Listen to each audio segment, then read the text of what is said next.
우리가 영성일기 쓰다가 보면 실패와 좌절을 누구나 다 겪습니다. 처음에는 굉장한 어떤 충격도 받고 변화도 경험하기도 하지만 금방 이제 일상적으로 익숙해져 버리고 나면 그런 어떤 특별한 어떤 감동이 또 없어지고 옛날의 삶으로 내가 다시 돌아간 것 같은 그런 느낌도 이렇게 받으면서 이게 뭐야 이런 생각이 다 듭니다. 정도의 차이는 조금 있지만 다 그렇게 겪으시더라고요.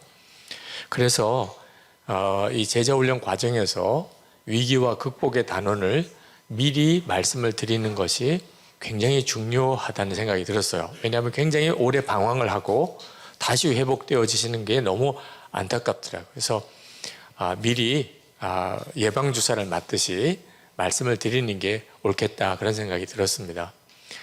어느 목사님이 예수님과 동행하는 일기를 온 교인들에게 쓰게 하는 거에 대해서 좀처럼 마음이 안 열리셨어요.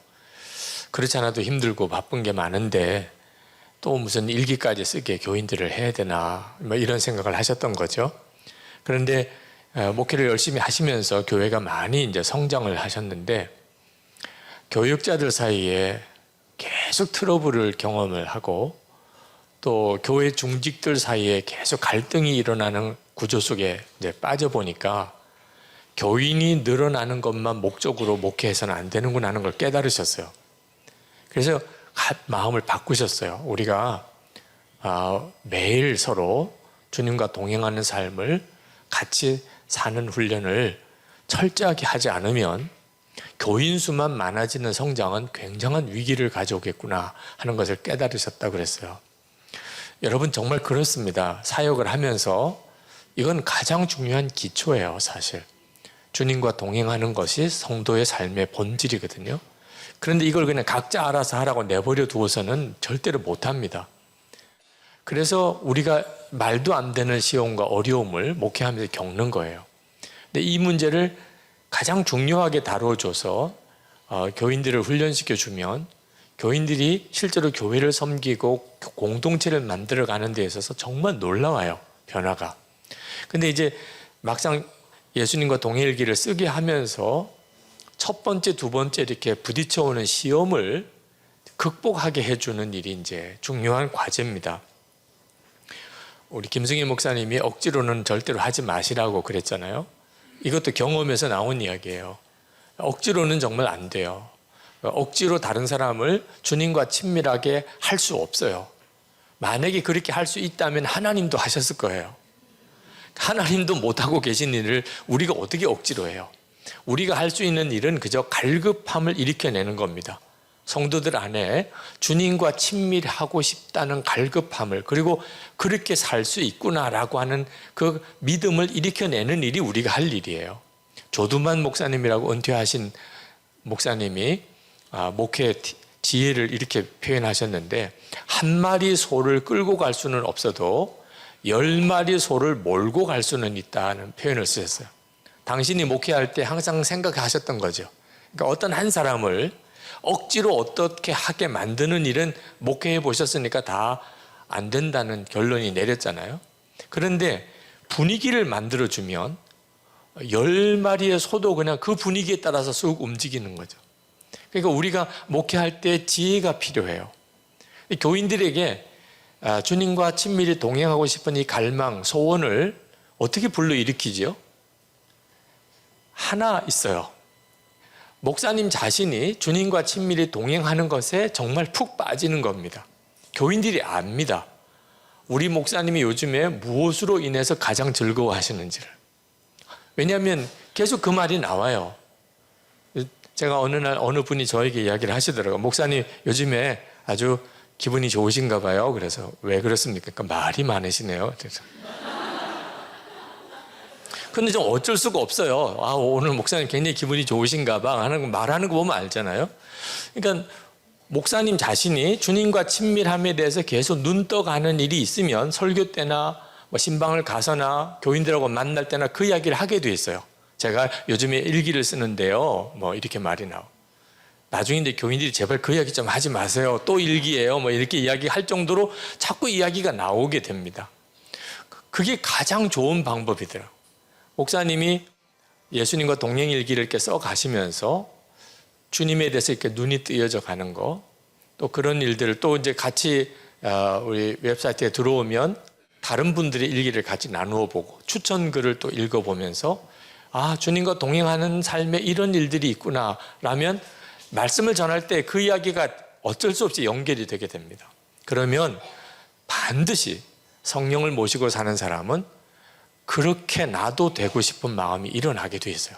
그건 성령께서 하시는 일입니다. 그래서 언제쯤 지나서 여러분도 혹시 이렇게 나처럼 일기를 쓰면서 예수님과 동행하기를 원하는 분이 혹 계신가요? 그러면 반드시 몇 사람이 있어요. 꼭 손 들면 좋겠다는 싶은 사람은 안 들지만 저 사람은 안 들어도 되겠다 이런 사람들이라도 할 테니까 손 들어요.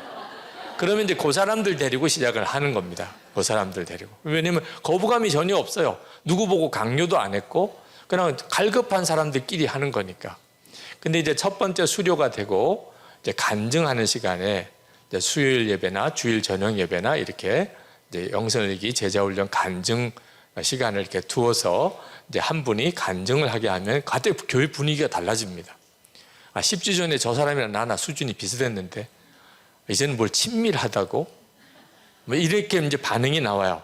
그럼 이제 교인들 중에 갑자기 시기 질투심에서라도 나도 좀 이렇게 하는 분들이 또 나오게 됩니다. 이제 그런 분들을 해서 2기를 들어가고 그렇게 한 3기쯤 가고 나면 교회 분위기에 예수님과 동행한다는 이야기들이 이제 자연스러워지고 그렇게 됩니다.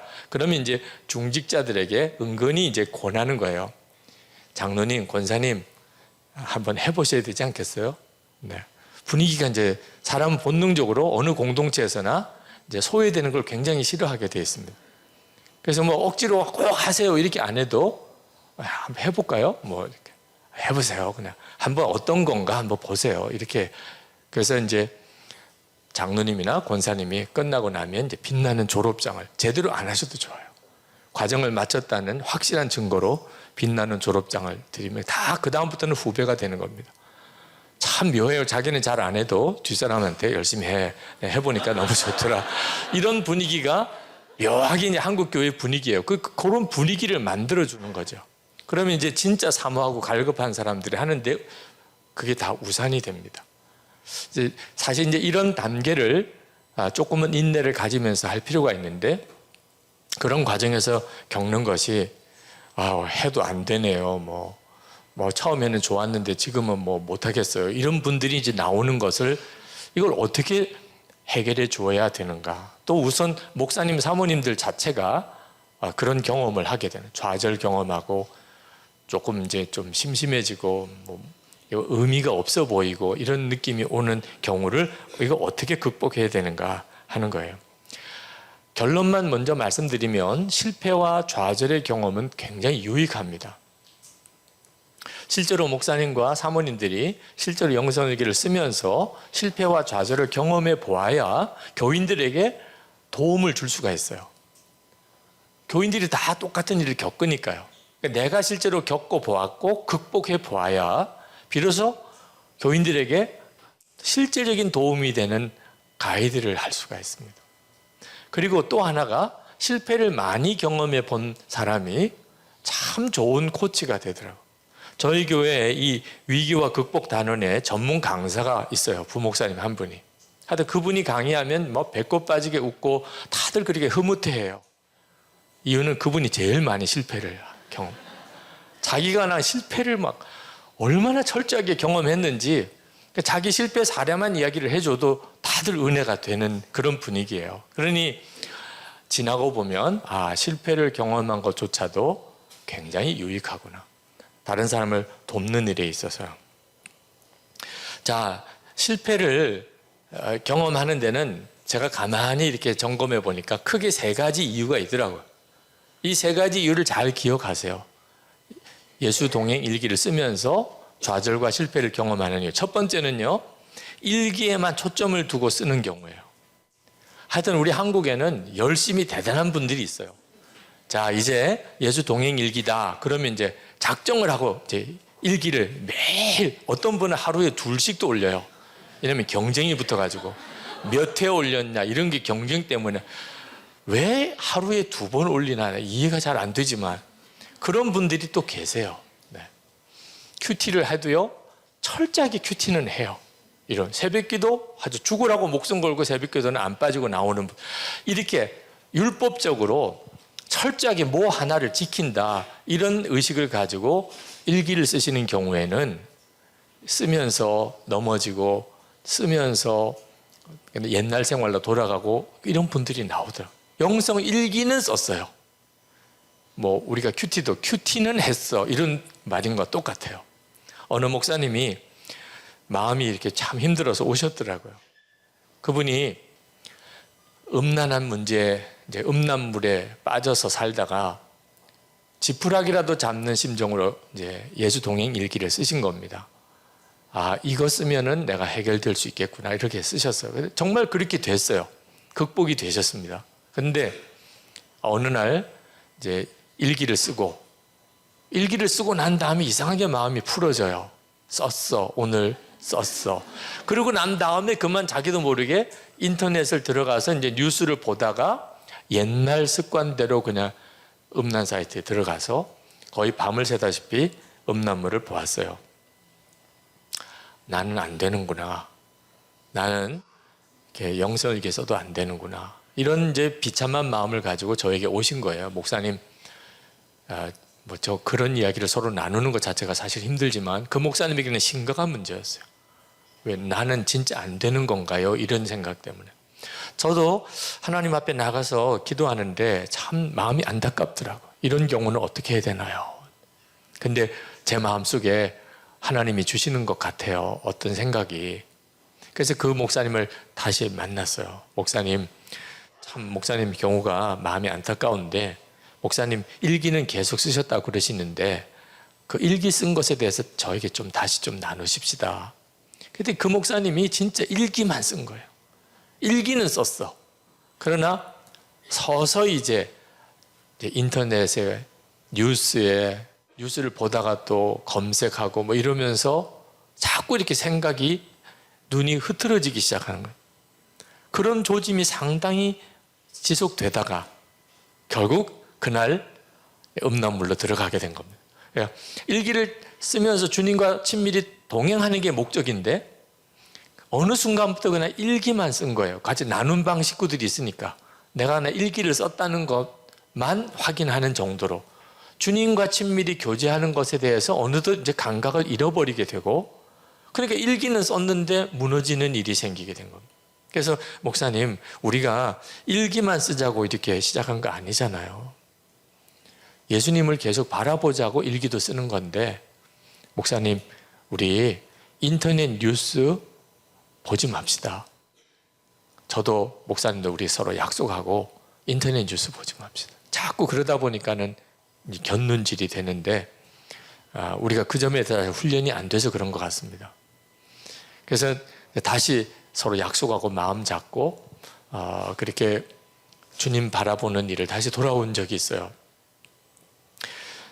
여러분, 우리가 실패했을 때 꼭 명심해야 될 게 있습니다. 그때가 더 주님 바라보고 다시 하여튼 예수 동행 일기를 쓰는 것이어야 합니다.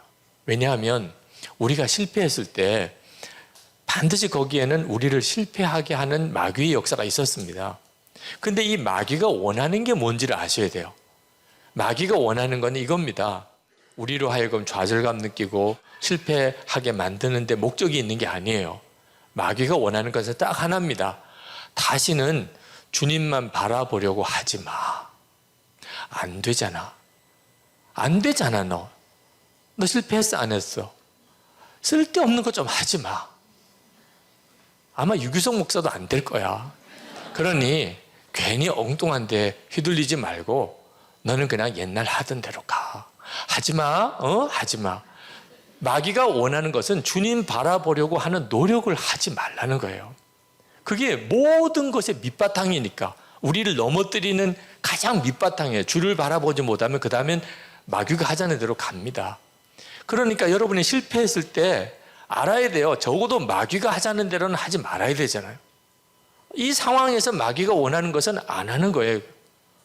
그러니 난 한 줄 쓰더라도 다시 쓸 거야. 이때 이 문제가 극복돼요. 절대로 마귀가 하자는 대로 하지 말고 주님이 하자는 대로 가야 되잖아요. 반드시 하나님이 다시 일으키십니다. 그 베드로가 예수님 3번이씩이나 부인하고 완전히 망가졌잖아요. 그래도 예수님 다시 일으키시잖아요. 내가 나 사랑하느냐. 우리 주님은 실패자를 일으키셔서 쓰시는 분이셨잖아요.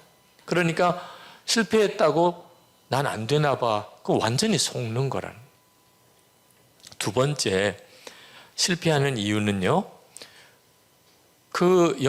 예수님과 동행하는 일기를 쓰면서 자기가 얻는 유익을 스스로가 모르기 때문이에요. 얼마 전에 목사님 한 분이 오셨어요. 이분도 중간에 좌절하시는 이제 마음을 가지고 오셨는데 처음에는 너무 좋았대요. 정말 새 세상이 열리는 것 같았대요. 주님과 이렇게 동행할 수 있구나. 그런데 한 1년이 지나고 난 다음에 지금은 그냥 무덤덤하대요. 그 처음에 영성에게 쓸 때 그 느낌이 아니래요.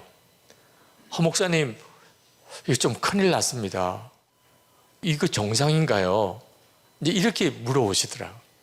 이런 느낌을 다 겪으시는 것 같아요.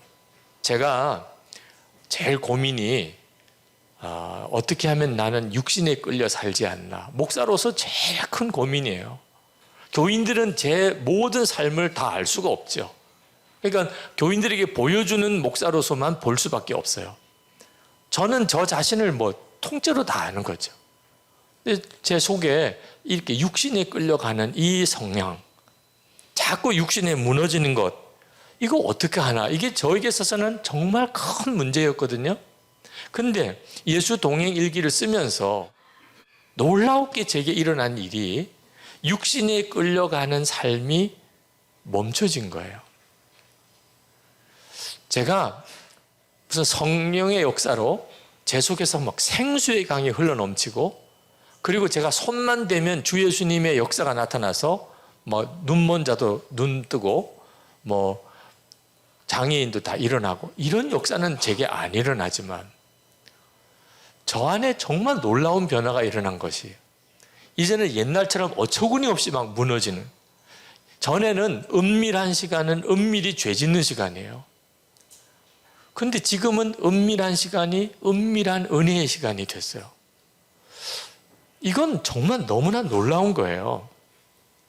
우리가 예수 동행 일기를 쓰면 두 가지 유익이 있는데, 하나는 예수님과 친밀해지는 거고, 하나는 육신에 끌려 살지 않게 되는 겁니다. 근데 우리는 예수님과의 친밀함에 대한 기대가 워낙 크기 때문에 육신에 끌려 살지 않게 되는 것을 하찮게 생각해요. 절대 그렇지 않습니다. 육신에 끌려 살지 않는 것 자체가 엄청난 기적이에요. 우리 부목사님 한 분이 아주 부부싸움, 말다툼이죠, 주로. 자꾸 사모님과 이렇게 말다툼하는 부부싸움을 계속 하는 것 때문에 이제 당신이 고민이 생겼어요.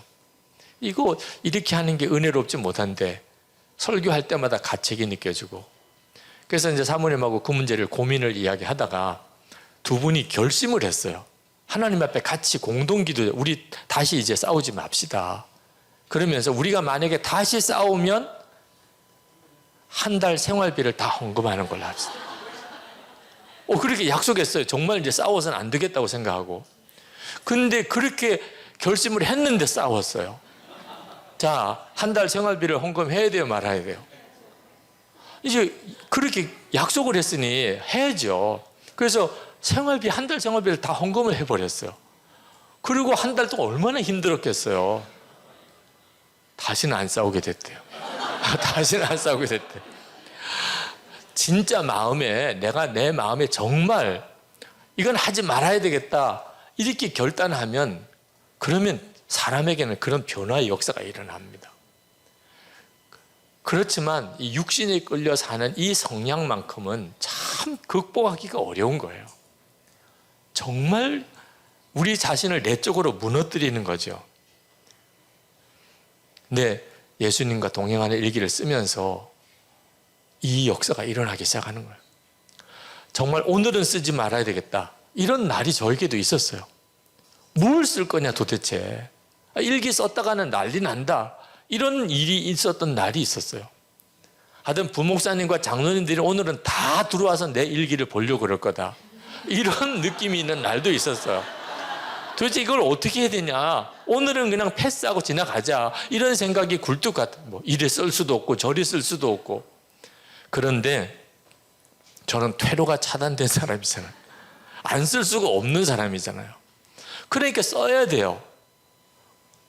그러니 기도를 안 할 수가 없어요. 예수 동행 일기를 쓰려니까 기도를 안 할 수가 없어요. 하나님 어떻게 써야 됩니까? 뭐라고 써야 됩니까? 이런 경우는 어떻게 해야 됩니까? 근데 그렇게 기도하면서 제가 회개가 나오고 깨달아져요. 기도를 해보니까 나만 억울한 줄 알았고 말도 안 되는 일을 겪은 것 같고 그런데 내가 잘못한 게 있구나. 그게 깨달아져요. 또 그 상대방이 꼭 나쁜 뜻으로만 한 게 아니구나. 그런 일 속에도 하나님의 역사가 있는 거구나. 뭐 이게 또 깨달아지기도 하고. 그래서 회개도 하고 감사도 하고 용서도 하고 나 자신에 대해서도 이제 용서를 빌어야 될 마음도 생기고 반드시 그렇게 되더라고요. 그날 제가 만약에 일기를 안 쓰고 패스하고 지나갔으면 저는 아마 밤새도록 억울한 거, 답답한 거, 괴로운 거 이렇게 가지고 하룻밤을 지내고 그 다음날 아마 제 속은 뭐 더 심각한 상태가 됐을 거예요. 그러니 뭐 그 다음도 일기를 못 쓰는 거죠. 그 다음날도 완전히 무너지는 거예요, 진짜. 근데 그날 주님 오늘 이런 참 심각하고 어려운 일들이 제게 있었는데 제가 잘못한 게 맞네요. 뭐 다들 유 목사님 어떻게 일기 쓰나 이렇게 보려고 사실 들어와서 그게 사실이니까 제가 잘못한 게 참 많네요. 오히려 이런 일 중에도 감사한 게 있군요. 솔직히 하나님 아직 제 마음의 감정은 다 극복은 안 되지만 그래도 하나님이 어떤 방향으로 가라 하는 것은 알겠네요. 먼저 이런 내용들이 이제 정리가 돼서 쓰여져요. 그러다 보니까 제가 육신에 끌려서 아주 망가지는 일이 없어지게 됐어요. 시험이 있어도 하루죠. 시험이 있어도 하루. 여러분, 이거 얼마나 놀라운 일인 줄 아세요? 라비 제커라이어스가 어느 초등학교 교사가 쓴 감동적인 시 한 편을 소개를 했습니다. 그 아이는 떨리는 입술로 내 책상 앞에 왔다. 수업은 끝났다. 선생님, 새 종이가 있나요? 이번 건 망쳤어요. 나는 온통 얼룩진 종이를 받고 깨끗한 새 종이를 주었다. 그리고 그 아이의 지친 마음을 향해 속삭였다. 얘야, 이번엔 더 잘해보렴. 나는 떨리는 마음으로 주의 보좌 앞에 갔다. 하루가 끝났다. 주님, 새 날이 있나요? 오늘은 망쳤어요. 주님은 온통 얼룩진 내 날을 받고 깨끗한 새 날을 주셨다.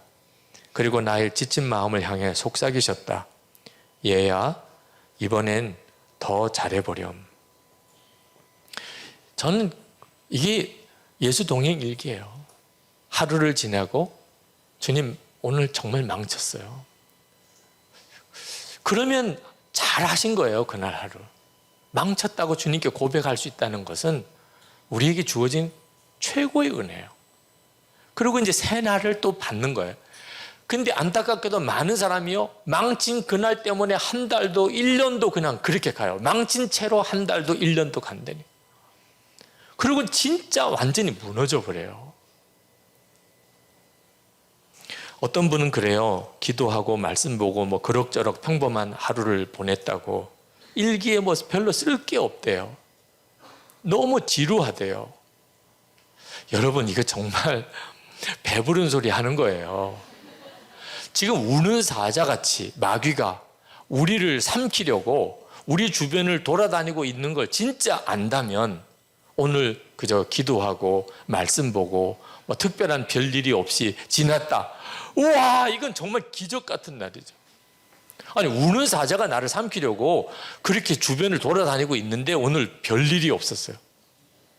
이건 정말 감격스러운 날. 정말 할렐루야만 계속 쓸 일이에요. 할렐루야, 할렐루야, 할렐루야, 할렐루야. 오늘 정말 별일이 없었네요. 할렐루야. 알고 보면 그렇다니까요. 알고 보면. 육신에 끌려서 내가 전에처럼 뭐 험한 소리 안 하고 뭐 또 음란하고 방탕한 일 안 하고 뭐 거짓된 행동 안 하고 뭐 그것만 가지고도 얼마나 놀라운 승리인지. 그리고 그 다음에 하나님이 정말 주님과 친밀하게 동행하는 삶의 그 엄청난 기쁨의 사건들도 주시는 거죠. 자꾸 육신에 무너지고 있는데 어떻게 주님과 친밀한 동행의 기쁨을 얻을 수 있겠어요? 그러니까 육신에 무너지지 않고 있다는 것 자체가 얼마나 놀라운 일인지. 그러니까 이 점에 대해서 눈이 안 뜨이니까 예수 동행 일기를 써도 조금 이제 무덤덤해지네요. 뭐 이렇게 이야기가 나오는 거예요. 저희 부목사님들하고 일기를 같이 나눠 쓰면서 그런 위기가 왔어요. 제가 이제 얼굴을 보면 알지요. 진짜 정말 쓰기 싫어하더라고. 저 때문에 억지로 쓰시는 게 역력해요. 그래서 제가 그렇게 힘드시면 하지 맙시다. 그랬더니 막 복음도 그런 복음이 없어요. 목사님들 얼굴이 그냥 확 펴면서 와 이제는 정말 숨 좀 쉬고 살겠다 이런 생각이 드는 것 같아요. 저렇게 좋으실까 이런 생각도 들더라고요. 근데 어느 목사님 한 분이 말씀하시더라고요. 목사님 그냥 쓰시죠. 왜 그냥 쓰시자 그래요? 그랬더니 참 쉽지 않지만 매일 일기까지 써야 된다는 게, 그런데 이렇게 예수 동행 일기를 쓰기 전에 어떤 상태였나. 교인들 앞에 목사로 서기는 하지만 계속 마음의 내면은 무너지고 부부 사이에는 싸우고 엉뚱한 거나 들여다보고 그런 갈등과 좌절 속에 그저 이름만 목사라고 사역을 이렇게 해왔던 그 사실을 생각하니 지금 이렇게 일기 쓰는 게 조금 쉽지 않긴 하지만 그렇게 서로 일기를 나누고 지내면서 생활이 딱 잡히고 가정생활도 잡히고 내면의 생활도 잡히고 이제 겨우 이랬는데 다시 그 예전으로 돌아간다고 생각하니 이건 너무 끔찍합니다. 그래서 다시 쓰기 시작했어요. 안 써보면 알아요. 이렇게 일기를 계속 이렇게 쓰시다가 뭐 별일도 아니네, 뭐 귀찮기만 하고, 그래서 이제 딱 안 써보면요 그 다음 날부터 망가지는 게 본인이 느껴요. 그 전에 그렇게 안 했던 삶을 살았기 때문에 더 뚜렷하게 느껴요. 전에 망가진 사람이 영성일기 쓰면서 정말 내 삶이 이렇게 딱 반듯하게 잡히네 이런 느낌을 받은 거 반대를 경험하는 거예요. 절대로 아무 일이 일어나지 않은 게 아닙니다. 예수 동행 일기 이렇게 써보시면. 어떤 분은 유기성 목사를 지독한 사람이라고 하더라고요. 일기까지 쓰게 하고 뭐 이렇게 한다고 지독하다고 이야기를 해요. 어떻게 24시간 예수님을 바라보라는 거야? 뭐 이러고. 그런데 저는 이게 예수 동행 일기를 안 쓰시는 분이 지독하다고 생각해요. 김홍신 전 국회의원, 그 작가였죠, 그분이 골초예요. 작가이기도 하니까 얼마나 줄담배를 폈는지. 근데 국회의원이 되고 나니까 이 줄담배를 피는 습관이 너무 가책이 되는 겁니다. 내가 그래도 이 나라의 일을, 국사를 이렇게 처리해야 되는 이제 이런 지도자가 됐는데 담배 하나 못 끊어서 어떡하나. 그러면서 어떤 교수님이 하는 이야기를 들었어요. 쥐도 독약인 줄 알면 안 먹는데. 이 생각이 드니까 내가 국회의원인데 몸에 안 좋은 거 뻔히 알면서도 내가 어떻게 담배를 계속 피우나. 그래서 담배를 끊었어요. 그러고 나니까 이제 막 소문이 어떻게 도냐면 지독하다, 막 김홍신 지독하다 이런 소문이 막 돌더래요. 그래서 그분이 그렇게 이야기를 했대요. 독을 먹는 사람이 지독하냐, 독을 안 먹는 사람이 지독하냐. 정말 제 심정이 그래요. 예수님과 동행 안 하는 사람이 저는 지독하다고 해서 무슨 강심장으로 저렇게 사시는가 이런 생각도 들 정도예요. 실제로 제가 살아보니까. 우리에게 있어서 죄는 진짜 무섭게 파고 들어와요. 어느 집사님이 아내와 아이들이 외출을 하고 집에 혼자 있게 돼서, 여러분 성인 남자가 인터넷이 되는 컴퓨터가 있는 집에 혼자 있다. 진짜 무서운 일이에요. 인터넷에 들어가서 음란 사이트를 막 보고 있는데 아니 들어오겠다고 하는 시간보다 훨씬 일찍 아내가 아이들이랑 돌아오는 거예요. 집에.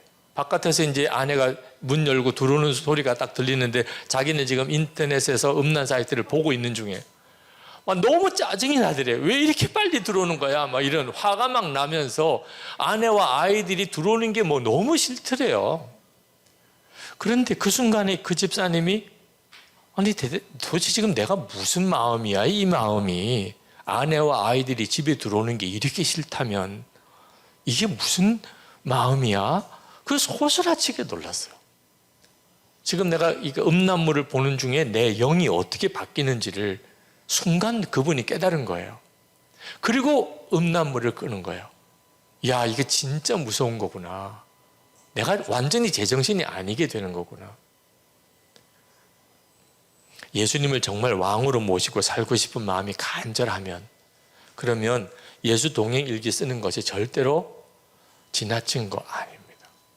그리고 예수 동행 일기를 써보면서 내가 더 이상 육신에 끌려 살지 않게 되는, 주님이 나와 함께 계시는 게 느껴지고 바라보아지는 것 자체가 얼마나 놀라운 변화를 가져오게 되는가를 알고 나면 비로소 이제 조금 몸이 건조한 듯 보이는 어느 기간을 다 지나요.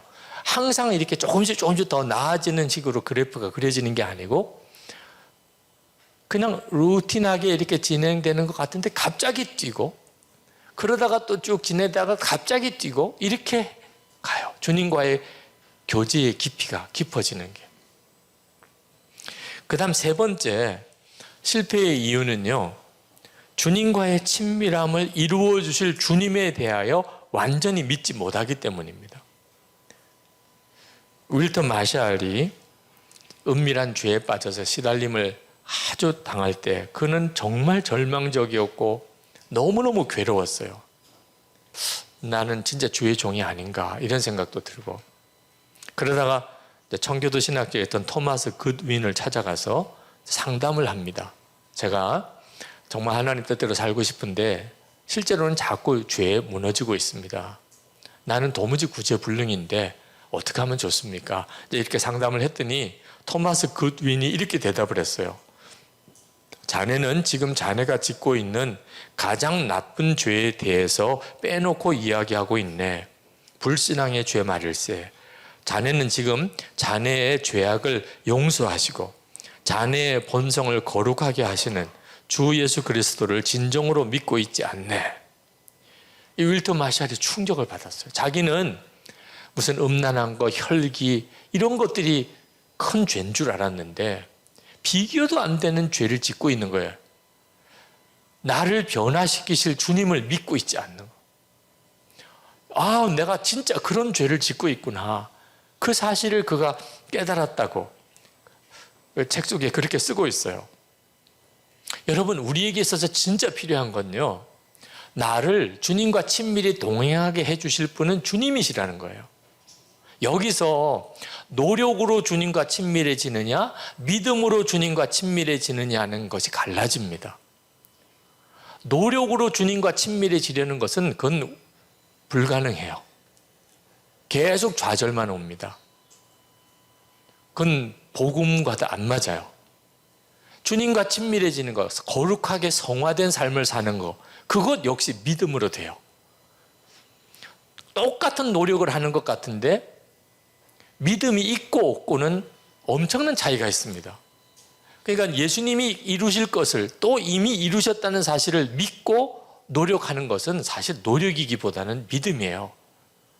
그런데 주님이 이루실 것이라는 게 확실히 믿어지지 않은 상태에서 노력으로 해결해 보려는 사람은 자기 힘으로 그 문제를 극복하려고 하는 거예요. 데살로니가 전서 5장 23절 24절에 평강의 하나님이 친히 너희를 온전히 거룩하게 하시고, 우리를 거룩하게 하시는 분이 하나님이세요. 친히. 또 너희의 온 영과 혼과 몸이 우리 주 예수 그리스도께서 강림하실 때에 흠 없게 보존되기를 원하노라. 너희를 부르시는 이는 미쁘시니 그가 또한 이루시리라. 일관되게 성경은요, 우리의 의로움뿐만 아니고 거룩함, 영화로움, 주님과의 친밀함, 모든 것이 다 하나님이 이루신다고 말씀하고 있어요. 그리고 이미 이루셨어요. 십자가에서. 우리가 할 일은 아멘, 아멘 하는 겁니다. 그렇게 믿으니까 주님이 이루신 그 길을 가게 되는 거예요. 이걸 정말 정확히 아셔야 돼요. 노력을 할 수 있는 힘이 뭐냐면 믿음이에요. 예수 동행 일기를 이렇게 쓰시는 힘이 어디서 나오는 줄 아십니까? 주님이 나로 하여금 주님과 친밀히 동행하게 해 주실 것이라고 믿으니까 때때로는 좀 좌절도 오고 안 될 때도 있고 이래도 우리가 꾸준히 쓰게 되는 겁니다. 한번 여러분 생각해 보세요. 여러분이 예수 동행 일기를 이렇게 쓰기 시작을 하시다가 만약에 이제 하루 이틀 빠지셨어요. 그러면 우리 주님이 어떻게 여러분들에게 반응하실까요? 저는요, 확실히 믿어요. 너무 기뻐서 웃으실 거예요. 이해가 안 되시는 분들도 있을지 모르겠어요. 아니, 주님 바라보자고 일기를 계속 쓰겠다고 결심하고 내가 하루 이틀 빠졌으면 어떻게 그게 웃을 일이냐. 여러분, 여러분의 자녀들 또는 손주들 막 걸음마 할 때 그 아이가 뭘 붙잡고 이제 일어서고 그리고 그냥 한 걸음 한 걸음 뒤뚱뒤뚱 이러면서 이렇게 발을 내디디다가 꼬꾸라지고 쓰러지면 여러분 어떻게 반응해요? 야, 너 보니까 너는 기는 게 더 나아. 너 자세가 안 나온다. 난 너한테 진짜 실망했다. 너 어떻게 걷는 걸 그렇게 걷냐. 너는 그냥 열심히 기어. 그러실 분 여기 한 사람도 없습니다. 그렇게 쓰러지고 무너진 아이 보고 야, 얘는 완전 절망이네. 안 되나 봐. 이렇게 말하는 사람도 없어요. 그냥 그 아이가 그렇게 뒤뚱뒤뚱거리고 걷다가 쓰러지고 할 때만 안타까워서 이제 울지 말라고 얼르기는 하지만 어른들은요 다 웃어요. 얘 걷기 시작했어. 얘 이제 걸음만 하는 것 좀 봐. 아우, 얘 일어나네, 일어나. 여러분이 그렇게 하잖아요. 그러니까 우리 주님이 여러분들이 예수 동행 일기를 쓰시다가 만약에 실패하고 하루를 못 쓰고 뭐 이런 일이 혹 있으면 우리 주님이요 똑같이 하시는 거예요. 왜 쓰기 시작을 했어. 지금은 또 이렇게 또 넘어지긴 했지만 주님은 그려요. 우리 아이들 걸음마 할 때 어른들은요 벌써 아이가 뛸 걸 다 내다봐요. 아우, 이제 얘가 곧 뛰겠구나. 우리 주님도 그렇게 보신다니까. 여러분들이 그렇게 주님과 친밀하게 동행할 그날을 주님은 이미 알고 계세요. 그러니까 우리 주님은 절대로 야, 넌 그냥 가만히 있어라. 너는 그냥 안 쓰는 게 더 낫겠다. 너도 썼다고 이야기하면 내가 창피하다. 이렇게 하실 주님이 절대 아니시라는 점. 그 점은 일단 믿으셔야 돼요. 우리가 얼만큼 넘어져서 이렇게 걷게 된 줄 아십니까? 어느 수도사가 어린 아이를 관찰을 했대요. 3,000번 넘어지고 이렇게 뛰는 거예요. 여러분들이 저는 영성기가 안 맞나 봐요. 자꾸 넘어졌어요. 3,000번 넘어지고 걸은 사람이 무슨 안 된다는 이야기를 해요. 주님이 다 하십니다. 여러분들의 마음속에 필요한 것은요, 주님이 그 일을 이루실 것이라는 확신이에요. 주님이 우리를 의롭게 하시고 거룩하게 하시고 성화를 이루시고 그리고 주님과 친밀하게 동행하게 하시고 주님과 우리가 하나 되게 하시고 전부 다 우리가 한 게 아니고 주님이 다 이루신 거예요. 제가 미국 영성일기 세미나 갔다가 어느 사모님이 일기에 그렇게 쓰셨더라고요. 마지막 세미나가 끝난 후 주님께 기도할 때 오래 고민해 오던 예습관에서 놓여놨음을 깨달았습니다. 그 순간 어제가 광복절임이 기억났습니다. 오늘이 옛것에서 놓여난 나의 독립기념일인 것 같아서 만세를 마음속으로 몇 번이고 외쳤습니다. 우리 주님 만세! 제가 제 아내가 이렇게 제게 전해준 그 사모님의 일기를 보면서 나도 만세! 그랬어요. 진짜 그게 우리 분위기예요. 우리가 할 일은요, 그냥 만세 부르는 것 뿐이에요. 매일매일 여러분이 예수님과 동행일기를 쓰실 때 진짜 그 느낌이에요. 오늘도 만세다, 오늘도 만세. 나를 계속 주님과 친밀하게 동행하게 이끌어 가주시는 그 주님을 찬양하는 겁니다. 그게 바로 오늘 빌립보서 1장 6절에 너희 안에서 착한 일을 시작하시니가 그리스도 예수의 날까지 이루실 줄을 우리는 확신하노라 하는 말씀인 겁니다. 여러분, 조급하지 마세요. 네. 믿으세요. 그게 중요한 포인트입니다. 주님과의 친밀함은 주님이 되게 해주세요. 그 시작을 하게 한 것이 너무 기쁜 거예요. 맥스 루케이도 목사님이 텍사스에 태어나셨는데 바다를 10살 될 때까지 못 보셨대요. 텍사스가 워낙 넓으니까 거기도 바다가 있긴 합니다만 그 내륙에서 사시는 바람에 10살 때 캘리포니아에 있는 삼촌네 가서 태평양 바다를 처음 보고 기절하는 줄 알았다. 얼마나 바다가 넓은지. 그 중에서 너무너무 인상 깊은 게 끊임없이 밀려오는 파도예요. 아니 도대체 어디서 저런 물이 계속 파도처럼 밀려오나. 아주 넋을 잃고 이렇게 보고 있는데 삼촌이 좀 짓궂게 질문을 하더래. 맥스 너 아니? 뭐려? 어제 밤 새도록 저렇게 파도가 밀려왔다. 아우 삼촌 거짓말 하지 마세요. 어떻게 그런 일이 있을 수 있어요?